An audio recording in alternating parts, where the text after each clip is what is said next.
Hello everybody again, and welcome to part 7 in our series on the Egyptian gods.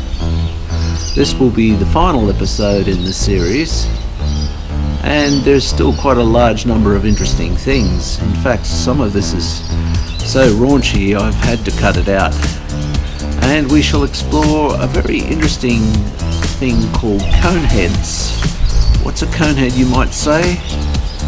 Well, there's one of them over there. Much has been made of them, as well as Isis bulls and the remaining areas of the Egyptian gods. Anyway, let's get on with it.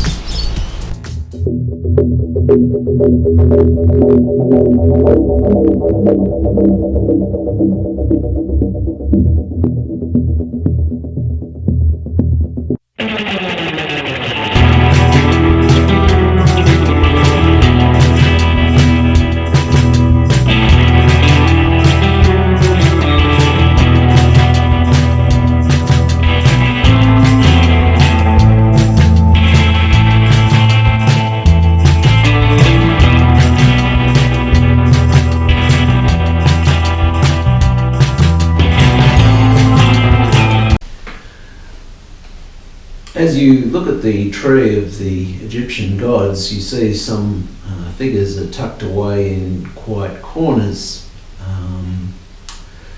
So Neferten was born of Ptah and either or Bastet or Sekhmet, but he was not born in the usual way.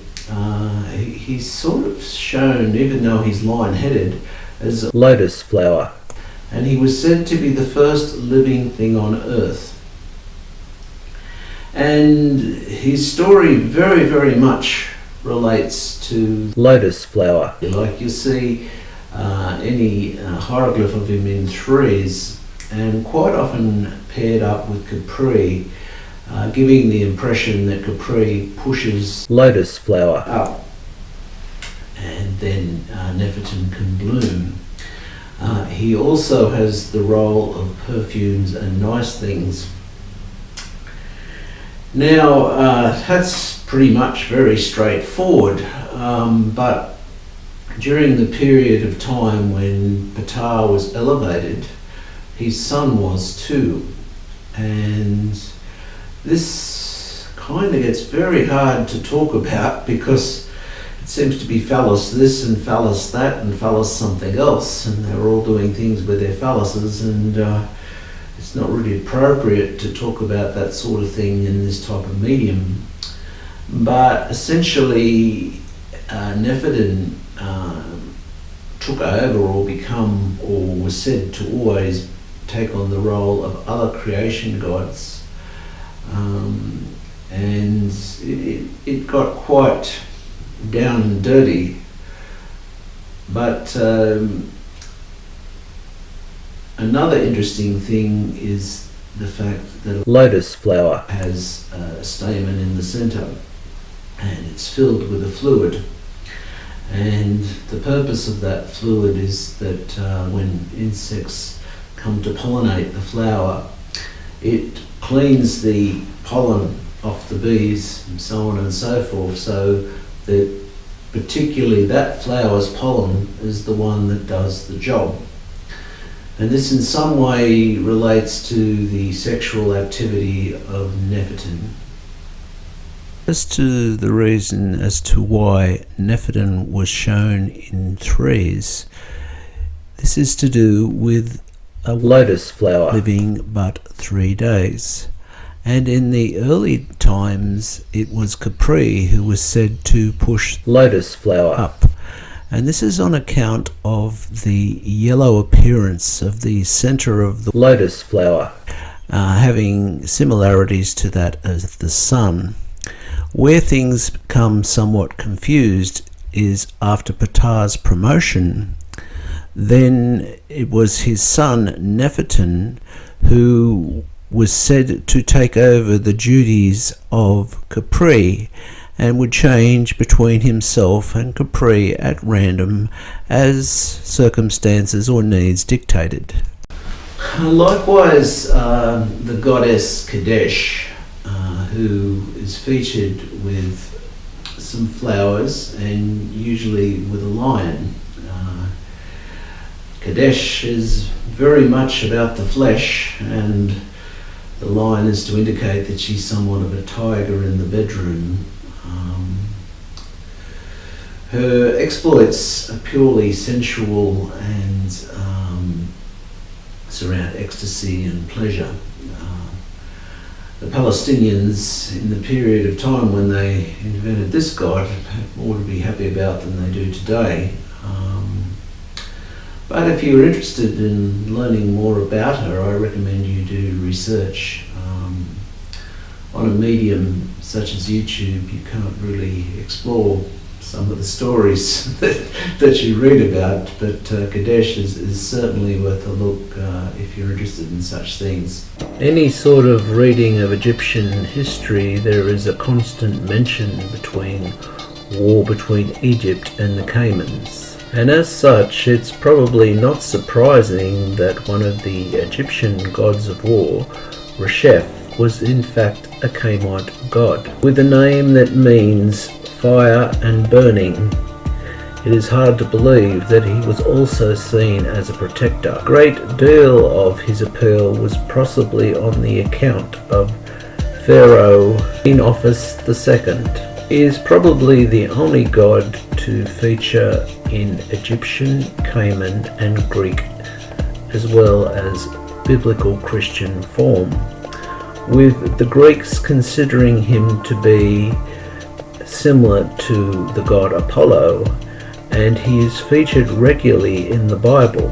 Psalms 91, 78, 48/49 go into great lengths talking about his deeds in supporting the God of Israel, and even at times throwing lightning bolts at the enemy of the God of Israel. The Bible says, "Thou shalt not worship other gods before me." It puts other gods in its own scripture. Resheph was also seen as a guardian to the Egyptian underworld, and a god to which sacrifices were made. It is interesting to note the comparison between different cultures. Here in Australia, if you speak of an authoritative figure and say they're a bull or a lot of bull, it's somewhat of an insult. However, the pharaoh was too happy to be compared to the Apophis bull. In some texts, he is even said to be the Apophis bull. But with the strict account of the Apophis bull was born of a ray of light and is Ptah's representative here on earth, with his every move being divine. And upon the Apophis bull's death, a considerable effort was made in mummifying the bull and putting him in the serapeum. The serapeum is a structure with a whole lot of enormous granite cases where the mummified bulls were placed. There is some speculation about these cases that the rotting bull may have provided methane, and the methane may have been used for lighting, but that's speculation, and I don't really know the truth of that. Interestingly though, most of our accounts of the Apophis bull does not come from the Egyptians. They in fact come from the Greeks and the Romans. The Romans were incredibly ruthless. When they took over Egypt, they actually murdered the Apophis bull. The Greeks, when in their period of ruling Egypt, they somewhat fitted in with local norms and customs. Worship of the Apophis bull was principally in the Memphis area of Egypt, where the priests would care for the bulls, and they were looking for a bull with distinctive black markings. The fertility of the bull was the principal reason for its worship, and there is some confusion between Osiris and Ptah. In earlier times, the bull was seen to be associated with the god Osiris. What's interesting in all of this is the bull in his deceased form become associated with the god of Osiris in all cases. I do not know how the communication took place, but oracles would consult the Apis bulls when they needed to do so. Additionally, and in conclusion, upon the death of an Apis bull, the priest would seek out another with the correct temperament and markings to replace the former Apis bull. Anything to do with Egypt seems to be as old as time itself. However, the goddess Neith is an example of an extreme example of that. She is a goddess that may be even dated back to Neolithic times, predating Egyptian history. Her earliest and first temples were in the earliest dynasties, and she was not even properly understood by the Egyptians themselves. She took on the role of the goddess of hunting, weaving, and war, and often linked to creation and rebirth. She wore the red crown of Lower Egypt upon her headdress. She also offered a great deal of support to Horus in his battle with Seth. Despite the earlier texts saying that Ra was born of the waters of Nam, some of the later texts suggested that Neith was in fact his mother, and an explanation of the creature of Apophis, of which Ra fought with every evening, was that when Ra's umbilical cord was removed, it turned into the snake figure Apophis. Despite the fact that Egyptian history seems to have somewhat pushed her to the corners, she was connected to the Egyptian coffin text. And that is a text that is placed on the sarcophaguses of dead Egyptians. And the particular passage in the coffin text is Pel 407, which is associated with names. And it is said, just as the Bible is said, I know you, I know your name, and that is a way of warding off evil spirits and fires in the afterlife. It is somewhat of a strange but universal idea that we connect the darker side of human nature with baboons and monkeys. And in 1932, Edgar Wallace launched his very successful book called King Kong. So successful, in fact, that just a year later, in 1933, the first movie was released. And a range of movies, all of them popular, have been made after that point. However, his concept was not a new one. The Egyptian god Babi, who was said to be born of Osiris, went under a range of names. This god was in the form of a hamadryas baboon. He was always featured with an erect phallus, said to have an enormous sex drive, and being always aggressive but sometimes caring, with his name translating to Bull of the Baboons. The Egyptians considered baboons to be sacred, for they looked towards the sun and sung in the morning, and they took this to be praise to the god Ra.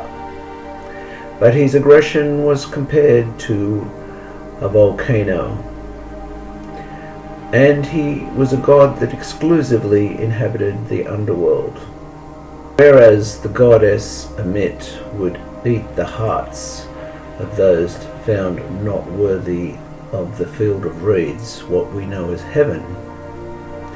Babi would eat their entrails, a truly horrific concept for the ancient Egyptians. But his services went beyond this. For those that were found to be worthy, he would use his magic to permit them to have sex in the afterlife. Babi is said to exist between the crossroads of virtue and extinction. There were many spells on the coffin text to win his favour.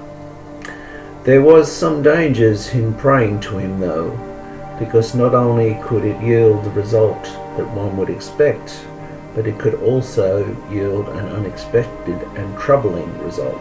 He is said to have stood like a sentinel by the river of fire, awaiting the approach of the damned, and ensuring that everyone in the underworld did not escape judgment.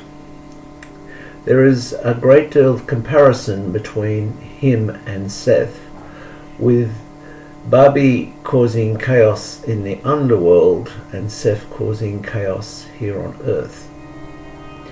He was also a god to which sacrifices were made. Many baboons were sacrificed to him to win his favour. There were also cattle sacrifices. This brings us to the goddess Seket, and she is heavily linked to my favourite part of Egypt, Elephantine Island. There is a temple complex there which is under restoration, and I will do a full video on it at a future time. She was associated with the annual Nile flood, particularly the cataracts of the Nile. Her husband is said to be Cayman. You'll find him on an earlier video. And she borders with Nubia. She is a protector of Egypt from the Nubians. As a protector god, she is also a goddess of war and fertility. On Elephantine Island, there is a statue of which women who wish to get pregnant sit in the statue's arms. Just in the middle of the road is an ancient stone of a long forgotten king or queen. I can't really tell, but I was aware of this being on the Nubian island before I come, and I found it quite by accident, so you guys are featuring a little bit of serendipity.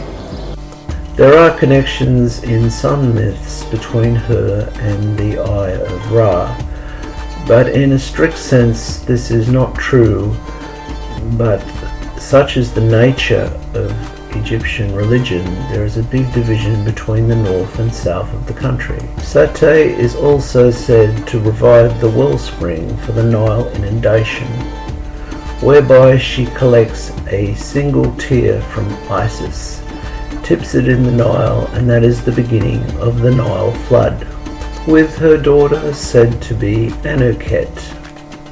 There was a triad of Egyptian gods, featuring Seket, Cayman, and their daughter Anuket, also having a connection to pharaohs, firstly protecting them with her sharp spear, and secondly drawing water from the Nile to wash their deceased bodies. With another one of her roles being to bring love to the lonely.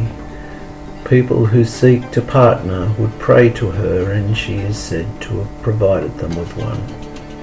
The first thing that strikes you about the goddess Anuket is her beauty, but there is little to distinguish her from her parents. Her role seems to be mostly the same, with a few subtle differences. There was an annual festival dedicated to her where people would throw money and other valuables into the Nile, and Anuket's origin was not in fact Egyptian. She was in fact of Nubian origin, and the Nile was every bit as important to Nubians as it was to Egyptians. Henceforth, that is the reason why her role was very similar.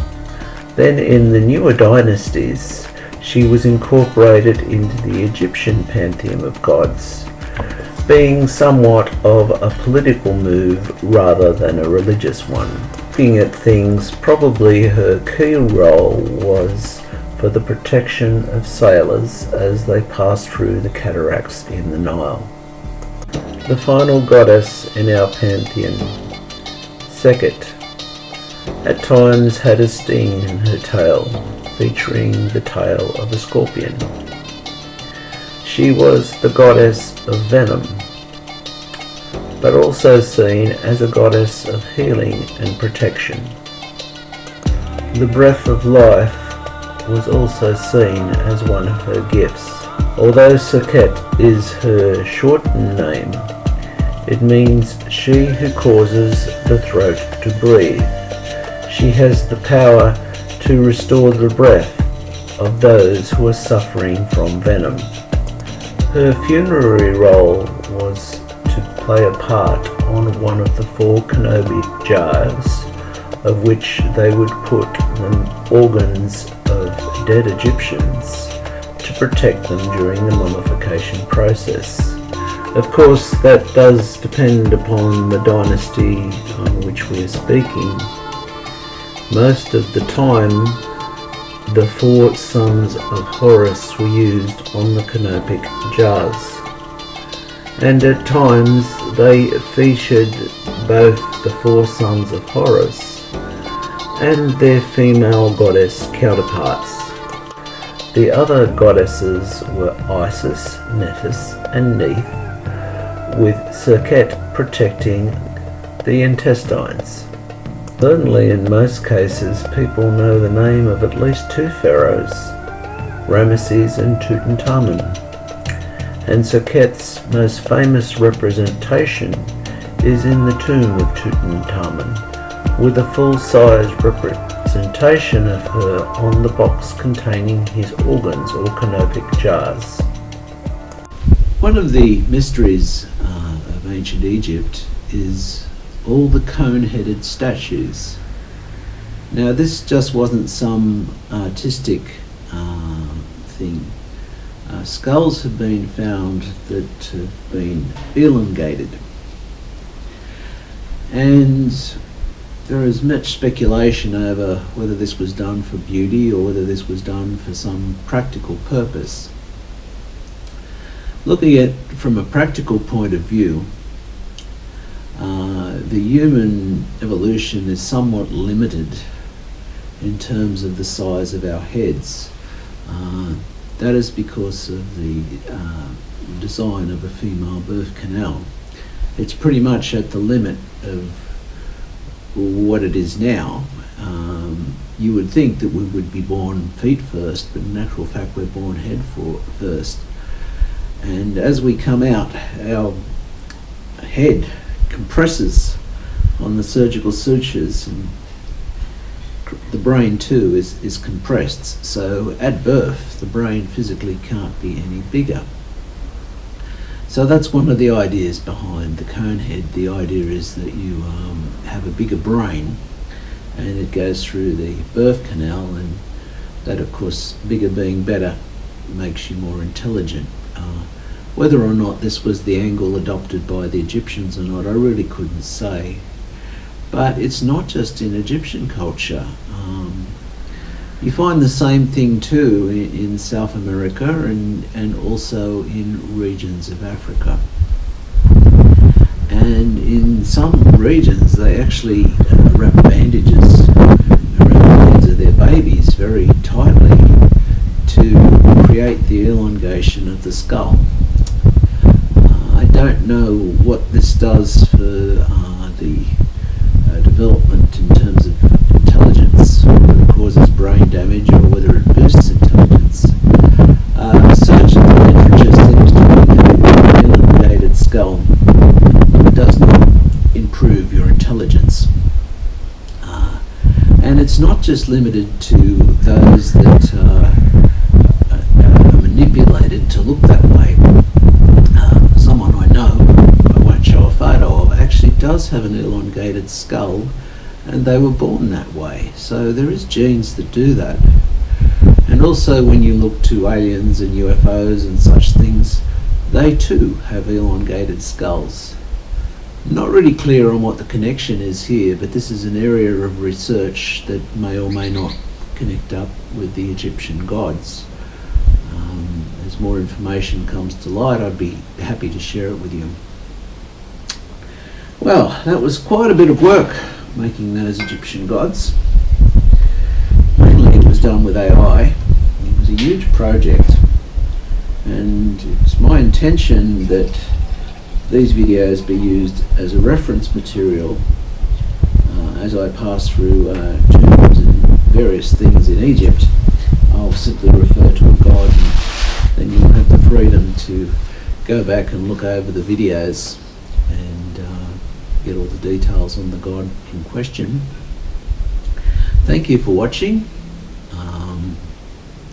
It's been good from this side. I've enjoyed making it, and I hope that you enjoy watching it. Until next time, please stay safe, please like and subscribe, and there's plenty more to come. Cheers.